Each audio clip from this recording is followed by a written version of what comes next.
welcome to my channel. My name is Erica, and in today's video, I am bringing you episode 4 of my makeup and artist series I've been doing here on my channel for the past 4 months. And as you can tell by the title and the thumbnail, this video is all about Billy Idol. Now, I was and still am a huge Billy Idol fan. I discovered Billy Idol, I think when I was like, in the 2nd grade, and I just loved him. I loved his sound, I loved his look. I just thought he was super cool, super badass. And so I'm just gonna be giving you guys a bunch of information today about Billy Idol. And I'm also gonna be creating an eye look using the Sample Beauty Rain palette because I feel like Billy Idol reigned back in the day, right? And Sample Beauty is a UK indie brand and Billy's from the UK. So I just thought this palette would go well with this. I don't know, maybe kind of dorky, but that's what I'm doing. And I just love this color story. It's, neutral, but it's got some really pretty matte shades in here too. Like this shade I really want to use today, kind of terracotta. I like this mustard shade, some browns, and then some really pretty shimmer shades as well. And I have used this palette twice, I think, and really like it a lot. Of course the color story is obviously more toned down, but I really like it. I like the quality of it, and the shimmers are my favorite part of this palette. So yeah, I'm gonna be using this palette today to put my eye look together while I talk about Billy Idol. Now I do have both brows done and both eyelids are primed in the P. Louise eyeshadow base in Rumor 01. Okay, so I think what I will do is start off initially with this shade right here, and that is called Squire. Glasses, let me just make sure that says Squire. I looked at these before and Squire. Okay, cool. And I'm gonna put that in my transition area. Now, Billy Idol was born William Michael Albert Broad on November 30th of 1955. And he was born in Stanmore, Middlesex, England. Now, he attended church regularly. His parents were staunch Anglicans, I'm not exactly sure how to pronounce that. And his mother is actually Irish, so he is half Irish. His mother was born and raised in Cork, Ireland, and her maiden name is O'Sullivan. Now, when he was 2 years old, they moved to New York. The family moved to New York. I'm pretty sure it was for his dad's job. And they lived there for 4 years. His younger sister, Jane, was born in New York. And then they moved back to England, Dorking, Surrey. And then in 1971, the family moved to Bromley in southeast Greater London, and he attended the Ravensbourne School for Boys. And not long after that, they moved to, I can never remember the names of the towns. They moved to Going by Sea in West Sussex, where he attended the Worthington School for Boys. And at that point, he was maybe not always the best student. And in his chemistry class, he had written a paper, and one of the teacher wrote, "William is idle," on the side of the paper, and he didn't get a very good grade on that paper. And he mentions in a couple of documentaries I've watched of him that he just hated chemistry. It was not his strong suit, was chemistry. So of course the William is idle part obviously played a huge role in later in life when he became Billy Idol. And initially he was going to spell it I-D-L-E, the way his teacher spelled it on the paper. But there's also a British actor by the name of Eric Idle, but he just thought that might be a little kind of confusing to people, that people might think he and Eric Idle were related, and they're not. So that's why he went with the I-D-O-L as the spelling of idol. In 1975, he attended the University of Sussex to pursue an English degree, which I didn't realize that. Kind of surprised about that, honestly. But he left that school, the university, a year later in 1976. And at that point is when he joined the Bromley Contingent, which was this gang of kids that were super into the Sex Pistols and would kind of follow them, kind of the Sex Pistols groupies, and would kind of follow them everywhere they went to perform. And that's when he really got into punk rock music. Super big fan of punk rock music, and just, kind of lived for punk rock. Now later that year in 1976, he joined a punk rock band called Chelsea. Although they kind of had some unique influences as well, because punk rock at that time was very anti, music of the establishment, the Beatles, the Rolling Stones, Elvis Presley. They were really trying to pull away from that whole sound. But the band Chelsea kind of had a little bit more of that sound to them. And the lead singer of Chelsea really took Billy under his wing. I think that's when he took on the name Billy Idol. And also, this lead singer kind of changed Billy's look.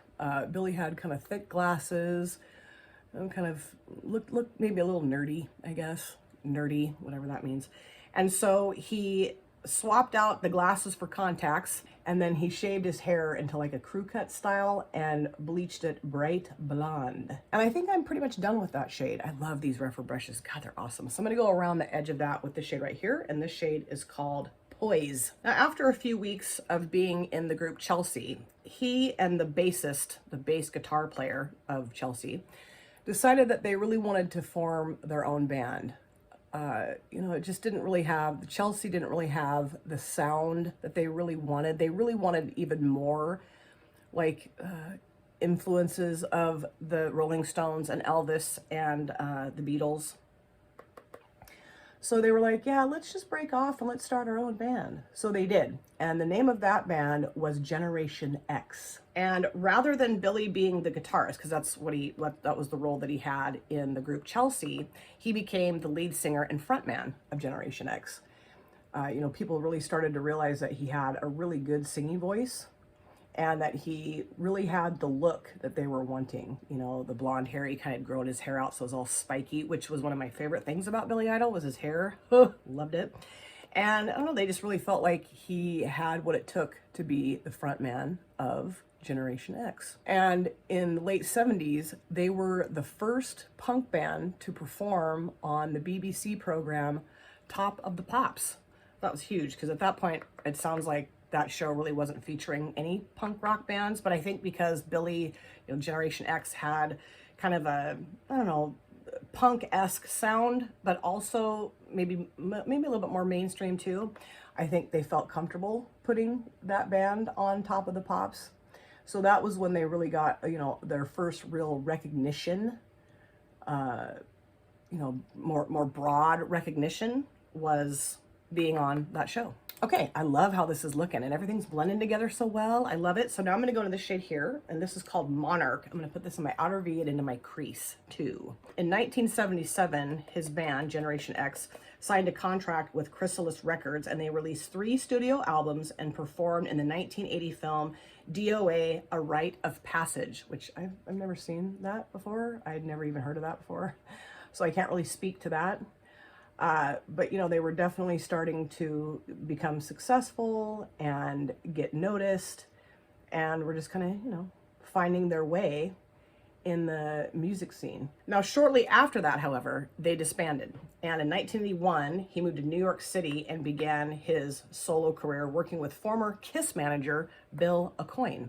And Bill matched him up with a guitarist by the name of Steve Stevens, who, amazing guitarist, and had a real like rock glam look to him. And Bill felt that would be Bill Aucoin, the manager, not Billy Idol himself, felt that they would be a good match, because Billy had this kind of like punk, blonde spiky hair and leather and, chains and all that stuff. And he thought that Billy and Steve would be a great duo, just, their look, and also just their sound and their style of music, and they just, hit it off and started to, record music together. They also grabbed a drummer and a bassist and formed the band Billy Idol. Now, his solo career started with Chrysalis Records. He maintained his contract with Chrysalis Records, even though he was no longer with Generation X, and they released their first album called Don't Stop.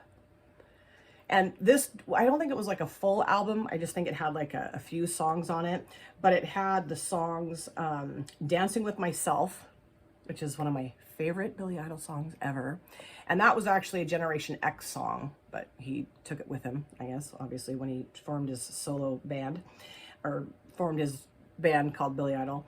And they also did a cover of Moni Moni, which I can't remember who initially sang Moni Moni, but that's another one of my favorite songs of Billy Idol's as well. And I'm pretty sure, I'm not positive about this, but because I didn't see this in the information that I was reading, I got this off Wikipedia. I believe that that was the album also that included Hot in the City, or maybe this is his next album, but Hot in the City is one of my favorite Billy Idol songs too. Oh, so good. Now in 1982, he released a self-titled album, Billy Idol, and that also had Dancing with Myself on it, Moni Moni, and it also had White Wedding.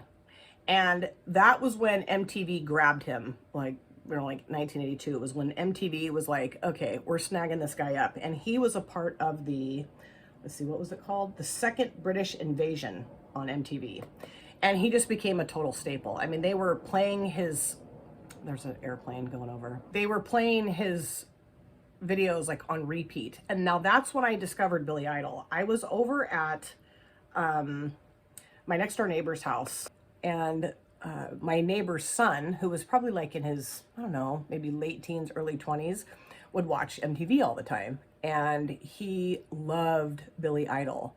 So I can just remember sitting on the couch next to him watching Billy Idol videos. You know, I was like 7 years old, 8 years old, thinking, oh, this guy is the coolest guy I've ever seen in my life. And yeah, Dancing with Myself, White Wedding, just blew my mind. I don't know, I was so captivated by his look and his sound, and I loved like the lip raise that he does. That's a really bad imitation of Billy Idol's lip raise. But I just love that like sneer that he would do, you know, and just the way he was dressed and his hair, everything. I just thought, ugh. And I just became a huge Billy Idol fan at that moment. I mean, I was a little kid, but I just was such a huge fan of his, you know, at a very young age. In 1983, he released his second album, which was Rebel Yell. And that, of course, had the song Rebel Yell on it, which is one of my favorite Billy Idol songs ever. That also had Eyes Without a Face and Flesh for Fantasy. And all of those songs I just love. I think they're amazing. And I also really, I think, did I say this yet? I also loved his videos. Like, his videos were so badass, like, especially Dancing with Myself, White Wedding, Rebel, I mean, all of them. You know, I just was so sucked into his videos. Like, they were very entertaining and just really cool. I loved them. Okay, I really like how everything is meshing together here. Really like it. So now I think what I'll do is, I think I might go ahead and deepen up the outer V right now. With this shade here, it's called Regency. Put that in outer V into my crease a little bit too. Now the song Rebel Yell reached number 6 in the UK singles chart, and the album peaked at number 4 on the US Billboard Top 100. So this was when, you know, the album Rebel Yell is what really kind of like, you know, launched his career. I mean, you know, he was popular with Don't Stop and with his self-titled album, but Rebel Yell was the one that really, like, you know, everybody was like, okay, we're really into Billy Idol. I know I sure was really into Billy Idol at that point. In 1986, he released the album Whiplash Smile. Now that is my favorite album he has ever put together. That had To Be a Lover, Don't Need a Gun, which is one of my favorite songs. To Be a Lover and Don't Need a Gun are, I think my 2 favorite songs from Billy Idol. And then also Sweet 16, which was like a ballad, which he wasn't really known for ballads at that point. So that was really cool and a really different sound for him. And I can remember going to visit my great aunt and uncle in Southern Oregon that year for Thanksgiving. And I really wanted the tape, you know? And so my older cousins took me down to the mall and I purchased Whiplash Smile. And they were just like blown away that here their little cousin, who's in like the 6th grade, loves Billy Idol, because my older cousins loved him too. And I can remember like sitting around that night after I got the tape, all like my older male cousins and I, there was like 4 or 5 of us just sitting around, and a couple of their friends sitting around listening to Billy Idol, that album. And then like, this is so cool that you're into Billy Idol. I love it. You're the best. You're our favorite cousin. That's awesome. I just love that. So cool. And the album cover of Whiplash Smile is what I have on my thumbnail today, or for this video, I mean. And that is my favorite album cover he's ever done. I just think it looks so cool, like his face and his hair. And I had huge crush on Billy Idol. Absolutely, I did. So now I'm gonna go to the shimmers. And I think I'm gonna put all 3 on the lid. I think what I'll do is start off with, oh boy. I think I'll start off with this one here. That is called Geez. I think it says Gloriana, but I don't want to say that and have it be wrong. I've almost dropped my glasses. Yeah, Gloriana, and then I'll put Majesty, and then I'll put Elizabeth. Okay. Jeez Louise. And then in 1987, he did release a remix album, like a greatest hits, but they were all remixes, like extended play and just kind of funkier sounding versions. Now that album had Catch My Fall on it, which is one of my favorite songs. Actually, I think Rebel Yell had Catch My Fall initially, but the remixed version of Catch My Fall is one of my absolute favorite songs of his too. I still listen to Billy Idol quite often. Actually, the last CD I bought was one of his greatest hits albums, which I'll get to talking about here in just a minute. But yeah, I love Catch My Fall. And I remember in high school, that Catch My Fall version was featured in a lot of dance team performances. Like I was on dance team in my senior year of high school.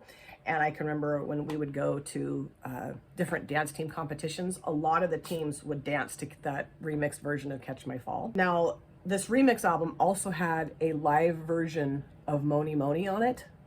And that version topped the US singles chart.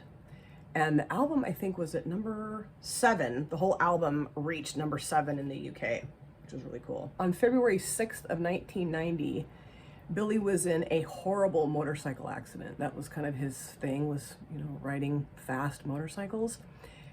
He was in a horrible accident and almost lost his leg and spent several months in the hospital recovering. And at that point, I don't remember him doing this, but I was reading the information about him. He was quite fond of wearing US Confederate flag t-shirts. And he had a black male nurse when he was recovering who basically just sat down with Billy and explained to him how horrible that was and that not a good look to be wearing that kind of a t-shirt. And, he just was very ignorant at the time. And, after, being educated by this male nurse, it sounds like they actually became pretty good friends. He decided to never wear a Confederate flag t-shirt ever again. Smart choice, Billy. Smart choice. I like that, but that looks weird. So I think what I'll do is go back in with this little brush and just kind of smush the edge of that shimmer down just a little bit here because it's looking a little strange. Okay, I know this looks funky for right now, but I'm just going to keep going. Trust the process. So I'm going to go into the shade here right now called Majesty and put it right there. Now, another real crappy part of the motorcycle accident, that in and of itself is crappy enough.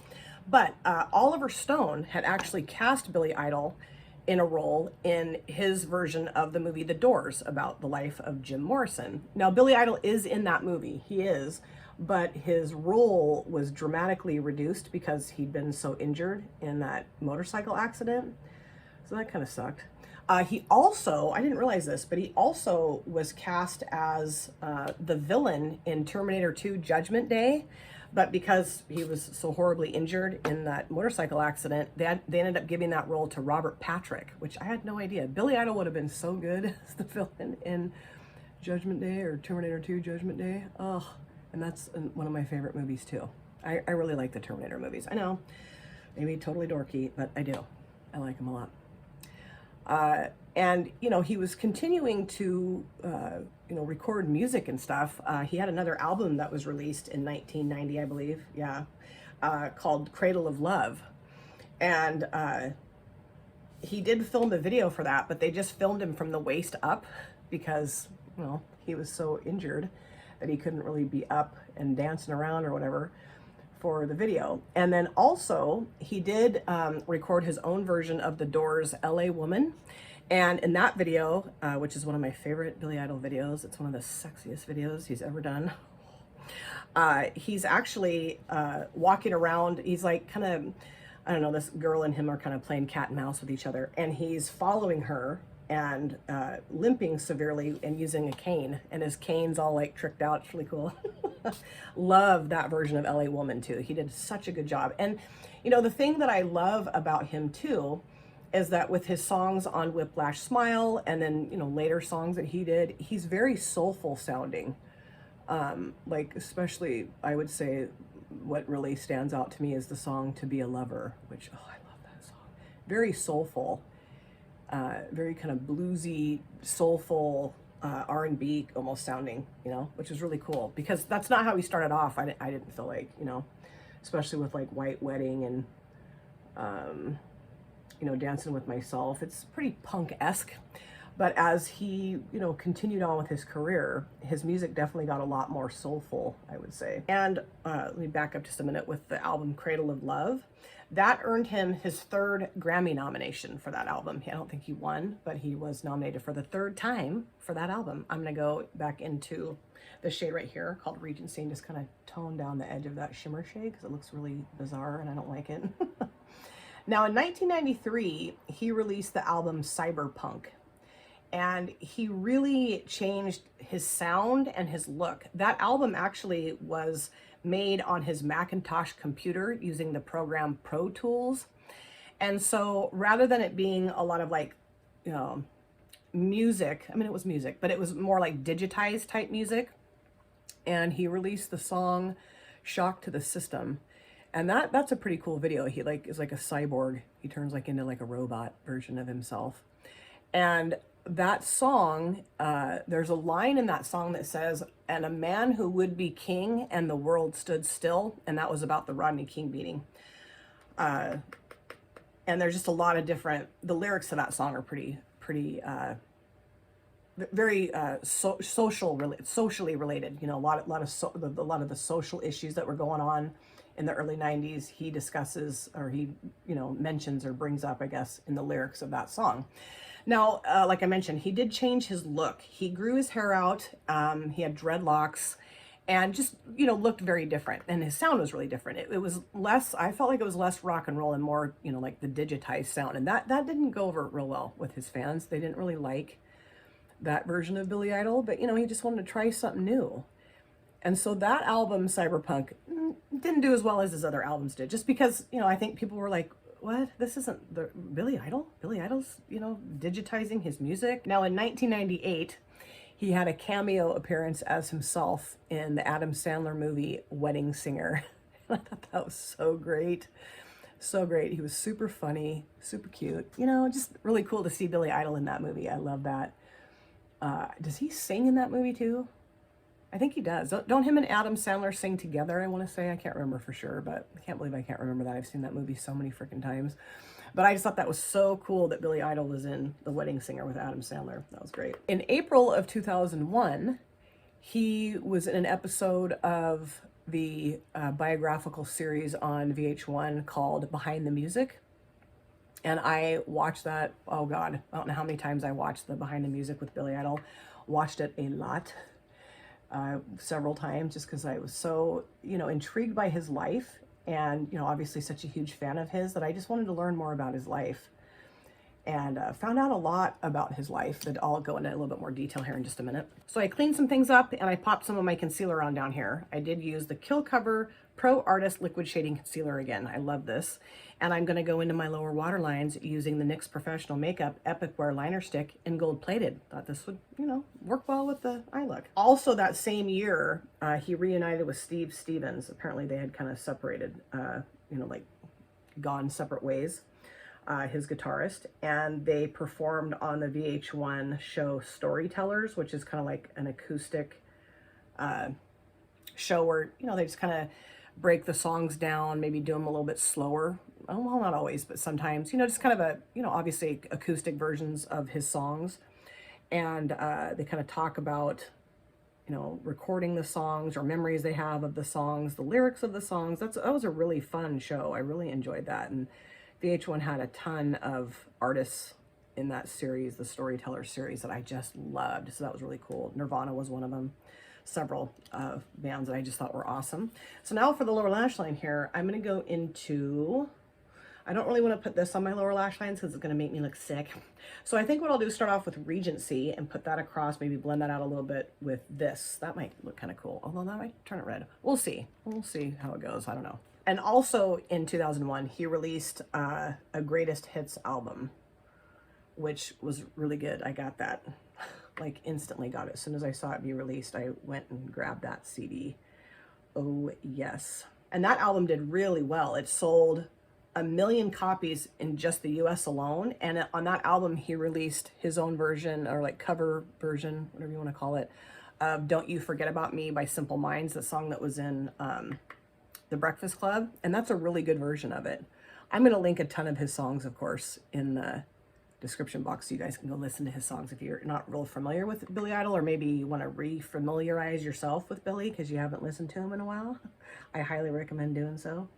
You know, and over the years, he released some more albums. In 2008, he released another greatest hits album, which was called Vitalize Yourself. And I think that's the last CD I purchased, was that album in 2008, which seems so weird that I haven't purchased a CD since then. Maybe I have. I don't know. But I vividly remember buying Vitalize Yourself, which, love that. So good. It's got, you know, all of his great songs on there. Oh, and, you know, I would say that that album, Vitalize Yourself, Whiplash Smile, and then the remix album that he released are my favorites. Although I love Rebel Yell. I love the self-titled Billy Idol album. But yeah, my favorites definitely, though. I really believe that my absolute favorite album he's ever released was Whiplash Smile. Now, in March of 2022, he was scheduled to go on tour with Journey, but had to pull out at the last minute because he was diagnosed with MRSA. I have no idea how he got MRSA, but yeah, he wasn't able to go on that tour with Journey, which, you know, really sucked. And then in 2023, he was honored with his own star on the Hollywood Walk of Fame, which I think is so cool because he definitely deserved that, you know? Very, very much a pioneer of his genre, you know, like the punk rock, but also kind of mixed with some soul and maybe more mainstream sound, kind of glam rock too, you know, kind of a mix of all of those things, you know? He was kind of a mix of a lot of different sounds, which that's one of the main things I just loved about him, you know? And I'm glad that he was recognized for his prowess in doing that. And also in 2023, he went on tour with his group called Generation Sex. Oh, Billy.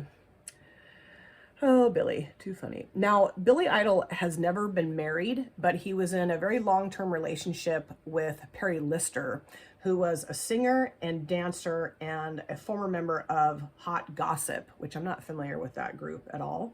They do have a son together who was born in 1988. And they ended up splitting up because Billy was having multiple affairs on her. And at one point, he went into his son's bedroom, who was like taking a nap, to call his like girlfriend to go make arrangements for like to meet up with her. And Perry, his girlfriend at the time, long-term girlfriend at the time, heard him making these date arrangements over the baby monitor. And she's like, get your shit and get out of here. So they split up, but they ended up staying like really close friends and, you know, co-parented their son very well together. And then he also has a daughter with Linda Mathis, which I'm not sure who she is, but yeah, they have a daughter together too. And he actually now is a grandfather and just loves his grandkids, loves spending time with his grandkids. Now, Billy Idol also had a pretty major drug problem. Heroin and cocaine were his drugs of choice, and he was also a raging alcoholic. And I remember when I was listening to him talk during the behind the scenes show on VH1, he was talking about the fact that when he was recording the album Whiplash Smile and like filming those videos, that he is just wasted out of his mind during that time of his life and of his career. And, you know, he talks in great detail about how, you know, they would go out at night to party or like, you know, be on his tour bus just partying, and several times, you know, would black out and wake up the next day in the hospital and having absolutely no memory of what he'd done or what he'd taken or drank or whatever. And I'm pretty sure that that motorcycle accident was drug and alcohol fueled as well. So, you know, he's lucky he lived through that.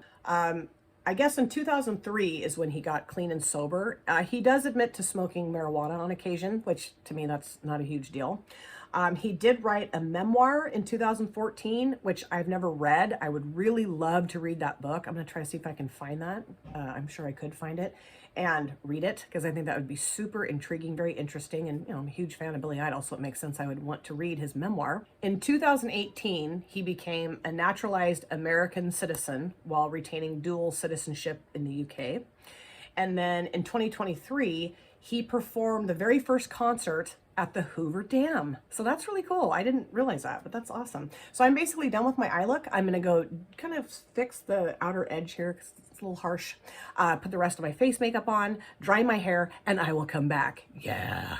So this is the finished look, and I love how this look turned out.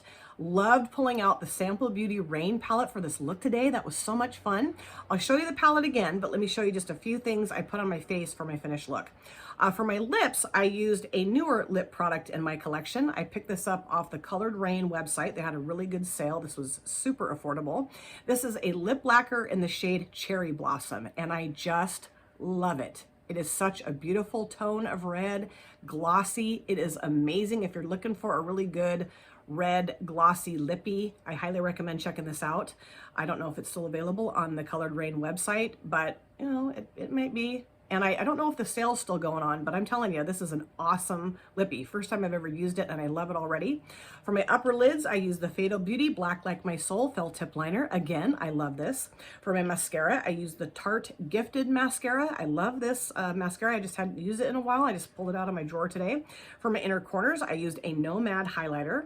This is in the shade, if I can open it, Kiss of Sun. I just thought the peachy goldiness would look really cool with my eye look today, and this is such a beautiful shade. I just love it. I've had it for quite a while, and I love using it. Now to talk about the palette, the Sample Beauty Rain palette. Ooh, or the Rain palette, I guess.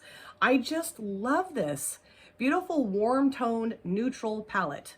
With some really beautiful tones in here, really beautiful shades in here. I really like the texture of the mattes. They're super pigmented and blend so well, and I'm loving the Rephr brushes that Jan sent to me. Best brushes I think I've ever used. I know I've ever used.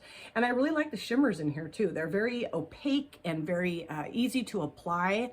You know, just that really nice, thick, buttery consistency that just kind of stays where you put it, although it does blow up a little bit on my lids because I have hooded eyes.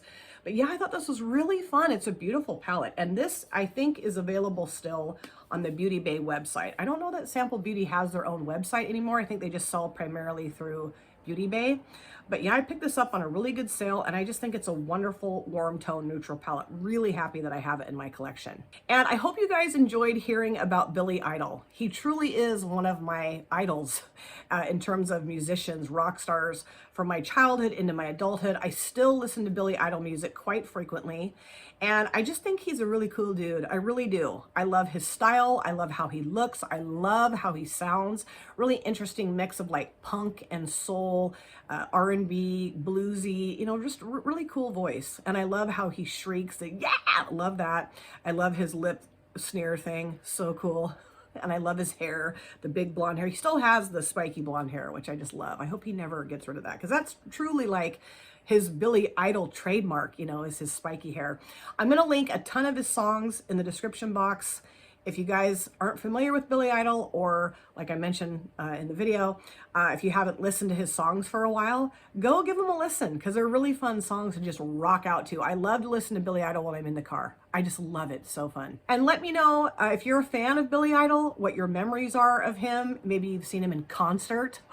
Mind-blowing. Let me know maybe what your favorite songs of his are, favorite videos of his are. I was really fun to learn more about his life. Some of the things I did know, but a lot of it I didn't know, so it was really fun. And I'm really looking forward to episode 5 of Makeup and Artists. I know who I'm doing for that one too, and that's going to be really fun. Thank you guys so much for taking time out of your lives to sit down and watch this video. If you're new here and you enjoyed what you saw, please consider subscribing, smash the like button, and of course comment down below in the comment section. I love to chat with you guys there. And if you've been here before, thank you so much for coming back. I cannot wait to see you guys again on my next video. But in the meantime, please take very good care of yourself, be well, safe, happy, and I will see you soon. And the crow also wants to say goodbye as well. Drop it.